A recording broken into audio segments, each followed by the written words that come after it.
Hello survivors and welcome to another video. So the Rise to Power event has finished, is completed. The week 4 was Saviors and it is over, and I'm going to be doing a little rundown of what I thought about the event, things that maybe could be changed in the future to make things a little bit smooth, and what I thought was good in terms of, especially in terms of something that was new. We have seen it once before, and I think it was during the helmet helmet tokens event, where there was a limited time territory. Now initially I think the response was a little negative to it when it was brought out in Rise to Power, but I think people thought it would be a one-off, maybe a one-time thing, but it reset every day for, I think it was a good week to 10 days, maybe slightly longer, and it gave a lot of factions the opportunities to get their hands on some nice stuff. It was all trainers, Ulysses, Lilith and Benedict's mainly, but I think Aiden's were in the mix too. But you also of course got Berts for every hour that you held any of the territories, and initially it was I think 3, so it was generally the top factions holding on to these, but then I think it expanded up to 7 at one point, so there were some lower level factions. You know, I saw like 6th rank and 7th rank holding some territories at the end, which is really nice for them. They get their hands on a 5-star, very, very nice for them. But also it freed up a lot of what would normally be key territories like Kentucky Farm in terms of the XP bonus, you know, Factory in terms of character XP bonus and stuff like this. And I saw even like rank 15 factions getting their hands on Kentucky Farm for nearly like a solid week, which is really, really good for them. It'll boost them massively in terms of their level, which does make quite a difference in terms of what you can make, the items that will be available to you. You get some extra tokens. If it gets you up like 5 levels between, I don't know, 100 and 105, you get loads of kits and tapes, and you can like craft attempts and weapons. Basically it's only going to make it so it happens faster, but that would have been a pretty nice week for them. But I thought, like I said, I think the territories was pretty nice. It was a nice addition because it is effectively the first time it's done on this scale, and hopefully it happens again in the future. I think there were some things that could be fixed with the limited time territories specifically. I think territories themselves are probably one of the more buggy areas of the game in terms of refreshes and just running into issues. It is a very, very large scale part of the game in terms of how many people, factions and are involved in this sort of stuff, though. It's the biggest. War is just 2 factions, and generally it's 6 to 8 teams on each faction. Obviously Raid is just 2 teams. Level Up is basically a solo tournament, and you just compete on a solo tournament, or you compete with your faction in a solo faction tournament, and you compare scores basically. This, I think Territories is pretty much the only multiplayer part of the game, if I'm honest, where what other people do directly affects you. And you can work together with other factions to take down someone's territory. I kind of like it. It needs some tweaking. Like I said, the limited time territories need some tweaking, and territories as a whole just need, you know, just having the corners rounded a little bit, made it a little nice and smooth.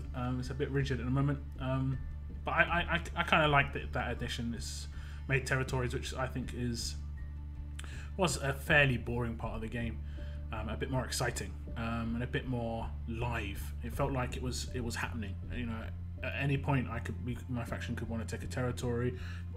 Factions could try and take territories of us, and as much as that could happen anyway, just due to the fact that it's limited time and the bonuses at the end just added to that potential. So I thought it was pretty good. There were some issues, like I already said. I'm gonna try and report those, see if they can do anything about it. It was just like potential exploits and stuff like this that could be used, which, like I say, you don't really know until you test it on a large scale, and I think it was fairly successful. In terms of the event as a whole, I think it was pretty smooth. It was not too intensive. I think there was a lot of anxiety. Generally, like a lot of posts at the beginning of the event, people were trying to spread the idea that there would be no way you could get your hands on Rick without, you know, dropping money. I think that was pretty conclusively proven false. You know, I could have got nearly 3 Ricks in terms of how many power tokens I got, and I was completely free to play. So it's just about the time you put in I think if you were even really relaxed and casual, you could have got Rick. I just felt like the more I did, the more potential pulls I got on the wheel, and that's what my aim was. You know, if I did well in tournaments, I got more power tokens, I got more free pulls on the wheel. So that's basically how I sort of approached it. I like Rick. I have been testing him out. I do still mean to do a video on him just to see how he is. I think he's pretty strong. He's nowhere near as strong as Shiva, and that's mainly just because of the debuff that Shiva applies to other characters, but his rush is very strong and powerful in terms of pure damage. I think Elusive is kind of underrated, but because it's only one turn, it's gonna be really hard to really understand how effective that is going to be.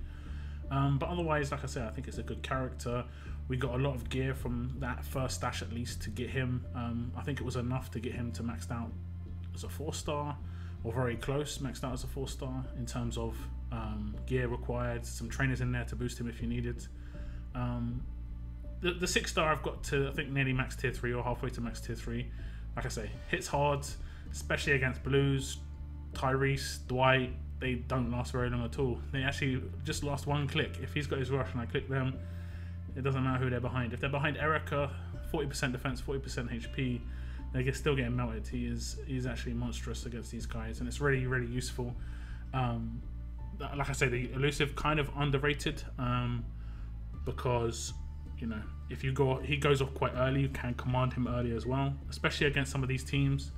The people who get Elusive just don't give it any AR boost to these characters, and then they're quite slow anyway, so it just gives it an extra turn of, especially if like an Erica, an extra turn without a revive is very useful. So I'm pretty happy with that. In terms of the time of the event, it took a long time, and I do see how they do these events. I've kind of noticed every like 2 to 3 months they'll throw in quite a long event, and I think the reason they do this is 2 reasons. One is to keep this a bit more varied, but 2, during these 4 weeks they're going to be maybe thinking about other events, planning future events and stuff like that, whereas when there's a week-long event, it can be very hard to get things planned and scheduled in terms of figuring out what to do next. So I think that's another reason. I think what we had a new threat that was like 3 months ago, 4 months ago, and 3 months before that, 4 months before that, we had the event where we got Ezekiel, which was Shiva Force, that lasted loads of weeks as well. I think this is probably better than those events, if I'm honest. There can be a slight bit more fluff side to things. There are people who like the fluff side of things, and as long as you make it optional, like it's not something you have to do, you don't feel like you're being forced to do something. Like it would have been cool if you could hand in, I don't know, should we say 100 tokens for these badges. So like if you handed in 100 of these power tokens, they don't look like power tokens anymore, but if you handed in 100 power tokens, you could have got like the badge, and you could have had it as your profile pick, and you could have got all 4 of them if you wanted. But say you're a real big Kingdom fan, you could have, for 100 tokens, you could get that badge, and you could have that as your profile picture or something. You know, just that is in my mind is like fluff. It doesn't affect gameplay, but it's just like a small addition that just it can improve in, like, people can enjoy that. People can like the fact that they've got that, and it also is like a sort of a memorable thing of, you know, that event that happened, and if future events have it as well, this can be like, this next event has this that you can get, and this next that you can get titles and stuff like that. You could have had it for 100 coins. You could have had the title Rise to Power. Who knows? Some people might want that. It sounds cool to them. I don't know. But as long as it's optional and no forcing, I don't think you could have too many complaints. I probably would have bought one. I probably would have gone for the Kingdom. I really like that one. It's actually pretty nice. Would I have gone for the Rise to Power title one?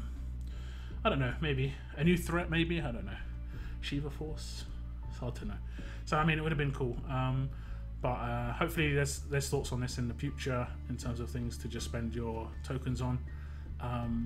But like I said, I enjoyed this event. I'm hoping to see what comes up next. I hope they sort of make territories part of these larger scale events in the future. I think it was quite successful. I think a lot of people enjoyed the fact that we got some pretty good rewards. There were some tight battles. There was some, you know, it created quite a bit of drama here and there, but it was all in good fun. But yeah, I'll tell me what you guys thought about the event. Did you like, you know, the fact that we got a sendable character? It was a unique character as well. It wasn't like a previous premiere, so it's a character that's a one-off for this event, sort of like Dwight, sort of like Ezekiel. I actually really prefer that, but I kind of prefer the fact, I kind of would prefer if you could have an option of unique characters, and I know that requires more time to get those characters out, but the problem with the most recent events in terms of getting Maggie, getting Rick, getting Wyatt, getting Vincent, getting Dwight, everyone got these characters. There's no, like, if you got it, everyone's got these characters, and it doesn't really add much variety. So most people will find what is like the best combination of their characters out of the free-to-play characters they've got, and most people will run the same team majority of the time. I mean, I don't mind that too much. I do like the variety. It is very hard to implement it. So, like, say if you had like a wheel where it had one of each trait. Let's say if you're a ranged region and you pulled a melee char, that's going to basically mean the whole event was a failure for you. So I can kind of understand that argument. So it's hard to really balance it, but I don't know. Maybe they do in the future. I'm not sure. They have to come up with something. I think to make these events a bit more like a bit more variety on the outcome for people. I don't know how it could be done. Separate stashes, maybe. I don't really know. But that's the end of my video, guys. I would be interested to see what you guys think. What are you hoping for future events? I'm kind of assuming that the next events are going to be quite short term, like week long, sort of like the Broken Heart stuff, sort of like the was it the Death Letters? Don't think they're in here anymore. But the Death Letters, that was another event. We'll probably have a couple of short-term events like that, and then we could go on to another 4-week event in like a couple of months. So yep, that's it. Hope you're all doing good, but as always, guys, keep on surviving. Keep on surviving.